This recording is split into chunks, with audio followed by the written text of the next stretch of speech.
আসসালামু আলাইকুম। আমরা আবারও ফিরে আসলাম আপনাদের কাছে এই নতুন 3D ফুলের টিউটোরিয়ালটা নিয়ে। এটা খুবই সহজ একটা প্যাটার্ন, দেখতে বেশ কঠিন মনে হলেও যখন আপনারা টিউটোরিয়ালটা দেখবেন আপনারা খুব সহজেই এই প্যাটার্নটা আমাদের সাথে সাথে করে ফেলতে পারবেন। আসুন শুরু করে দেওয়া যাক। প্রথমে আমি একটা 3 মিলিমিটার ক্রোশে হুক নিয়ে নিচ্ছি। আমি ফুলটা সামারিয়ান দিয়ে করব, তাই আমি এখন একটা সামারিয়ান নিয়ে নিলাম। এটা আমাদের মাঝখানের অংশটা করার জন্য আমরা ব্যবহার করব। এখানে একটা স্লিপ নট দিয়ে নিয়েছি। এরপরে আমরা 1 2 3 5 4 6 6টা চেইন করে নেওয়ার পরে আমরা প্রথম চেইনের সাথে আমাদের একটা স্লিপ স্টিচ দিয়ে এই রিংটা তৈরি করে নিচ্ছি। এখন 3টা চেইন করে নিচ্ছি।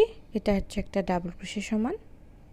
এরপরে আমরা এই রিংয়ের মধ্যে আরও 15টা ডাবল ক্রোশে করে নেব। তার মানে আমাদের টোটাল 16টা ডাবল ক্রোশে হবে এই রিংয়ের মধ্যে। এভাবে আমি পুরোটা রাউন্ড ডাবল ক্রোশে দিয়ে কমপ্লিট করে ফিরে আসব। এখানে আপনাদের কয়েকটা ডাবল ক্রোশে আমি করে দেখাচ্ছি। আপনারা মনে রাখবেন এই মাঝখানের রাউন্ডটার জন্য আমাদের টোটাল 16টা ডাবল ক্রোশে করতে হবে।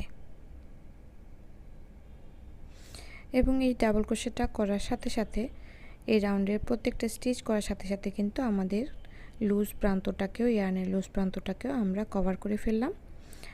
আমি ফিরে আসছি যখন আমাদের টোটাল 16টা ডাবল ক্রোশে করা হয়ে গেছে। আমাদের প্রথম থার্ড চেইনের সাথে স্লিপ স্টিচ দিয়ে আমি এটাকে ইয়ার্নটা কেটে নেব, কারণ আমরা পরবর্তী রাউন্ডের জন্য অন্য একটা কালার ইউজ করব। তাই আমি এই ইয়ার্নটাকে এ পর্যন্তই কেটে নিলাম। এখন আমি পরবর্তী রাউন্ডের জন্য আমি একটা মেরুন কালারের ইয়ার্ন ইউজ করব। তো আমি ইয়ার্নটাকে নিয়ে আসলাম। যে কোনো একটা ডাবল ক্রোশের উপর থেকে আমি এই ইয়ার্নটাকে কানেক্ট করে নিতে পারবো। এখানে শুরুতে আমি 8টা চেইন করে নেব। এই 8টা চেইনের মধ্যে 3টা হচ্ছে একটা ডাবল ক্রোশে আর 5টা চেইন 5 স্পেস। টোটাল 8টা চেইন করার পর আমি একটা ঘর স্কিপ করব। একটা ঘর স্কিপ করে পরবর্তী ঘরে আমি একটা ডাবল ক্রোশে করে নেব। দেখতে পাচ্ছেন আমাদের একটা double crochet, chain 5 double crochet, 2টা স্টিচ কিন্তু করা হয়ে গেল। এবং আমরা শুরুতে 16টা ঘর করেছিলাম, 16টা ডাবল ক্রোশে। সুতরাং এই নিয়মে আমরা টোটাল 8টা চেইন 5 স্পেস তৈরি করে নেব। একটা ঘর স্কিপ করে পরবর্তী ঘরে এভাবে একটা ডাবল ক্রোশে করে নিচ্ছি।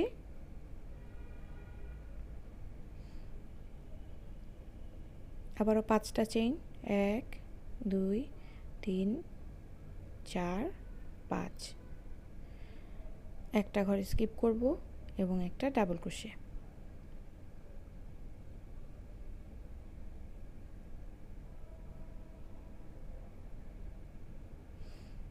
এভাবে পুরোটা রাউন্ড কমপ্লিট করা হয়ে গেলে আমাদের 8টা স্পেস তৈরি হবে। আমি সেই পর্যন্ত করে ফিরে আসছি। আপনারা দেখতে পাচ্ছেন আমরা লাস্ট চেইন 5 স্পেস পর্যন্ত চলে এসেছি। এখানে 3 নাম্বার চেইনের সাথে আমরা স্লিপ স্টিচ করে এই রাউন্ডটাকে কমপ্লিট করে নেব। আমাদের রো নাম্বার 2 কমপ্লিট। এরপর আমরা রো নাম্বার 3 শুরু করব। প্রথমে আমি 6টা চেইন করে নিচ্ছি।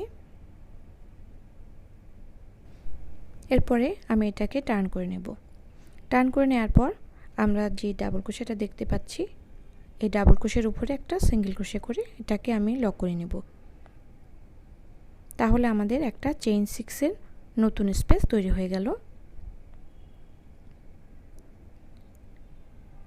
আপনারা দেখতে পাচ্ছেন নতুন একটা চেইন 6 এর স্পেস তৈরি হয়েছে। এখন আমি 3টা চেইন করব। এই 3টা চেইন হচ্ছে আমাদের একটা ডাবল ক্রোশে। ঘুরিয়ে নিচ্ছি, আবারও টার্ন করে নিচ্ছি।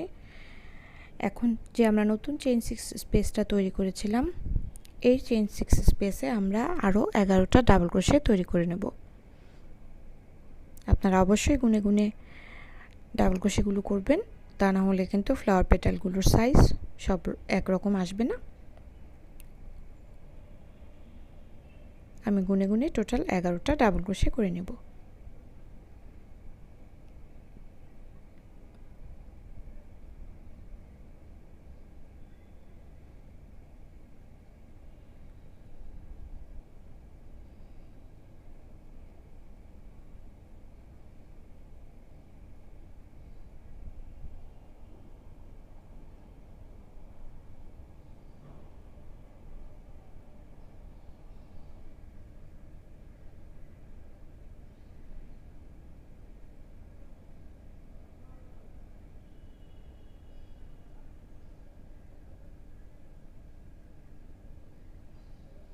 আমাদের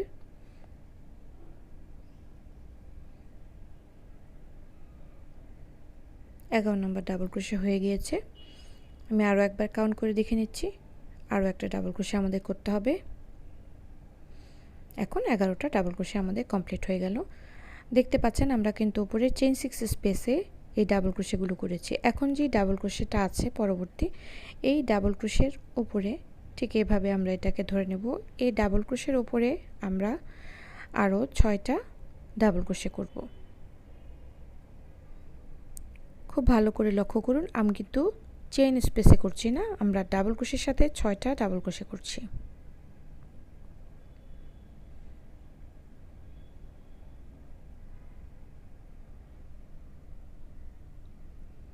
ছয়টা ডাবল ক্রোশে করা হয়ে গেল।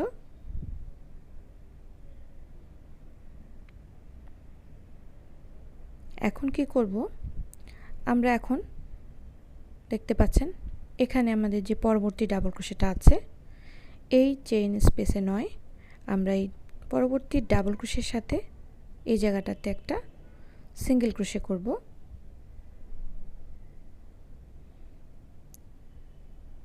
এই সিঙ্গেল ক্রোশেটা করার মধ্য দিয়ে আমাদের এই পেটালটা কমপ্লিট হয়ে গেল। এই জায়গাটাতে এরকম একটা কার্ভের মতো তৈরি হবে। আমরা আবার পরবর্তী পেটালটা করার জন্য এখানে ঠিক প্রথমে যেভাবে নিয়েছিলাম 6টা চেইন, 6, এরবারে টার্ন করে নেব। টার্ন করে নেওয়ার পর দেখতে পাচ্ছেন আগের যে ডাবল ক্রোশেটা ছিল, আমরা যে জায়গাটাতে আমাদের 11 নম্বর ডাবল ক্রোশেটা করেছিলাম, ঠিক এই ডাবল ক্রোশের উপর থেকে একটা সিঙ্গেল ক্রোশে নিয়ে নিচ্ছি। এখানে আমরা চেইন 3 করে নেব, আবারও টার্ন করে নেব। টার্ন করার পর আমাদের নতুন যে চেইন 6 স্পেসটা তৈরি হয়েছে, এই চেইন 6 স্পেসে আমরা আবারও 11টা ডাবল ক্রোশে করব। 1, 2, 3, 4, 5,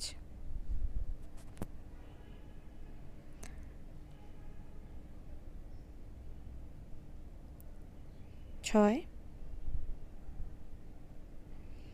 7, এভাবে গুনে গুনে আমরা টোটাল 11টা ডাবল ক্রোশে করে নেব। 11টা ডাবল ক্রোশে আমাদের হয়ে গিয়েছে। আগের মতন আমরা এই ডাবল ক্রোশে স্পেসে চলে আসব। এখানে এসে আমরা 6টা ডাবল ক্রোশে করব। 1, 2, 3, 4,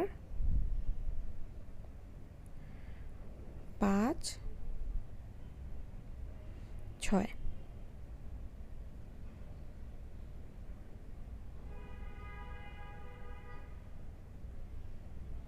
6 নাম্বার ডাবল ক্রোশে করা হয়ে যাওয়ার পরে আমরা নেক্সট ডাবল ক্রোশের উপরে সিঙ্গেল ক্রোশে করে নিলেই আমাদের এই পেটালটা শেষ হয়ে যাবে।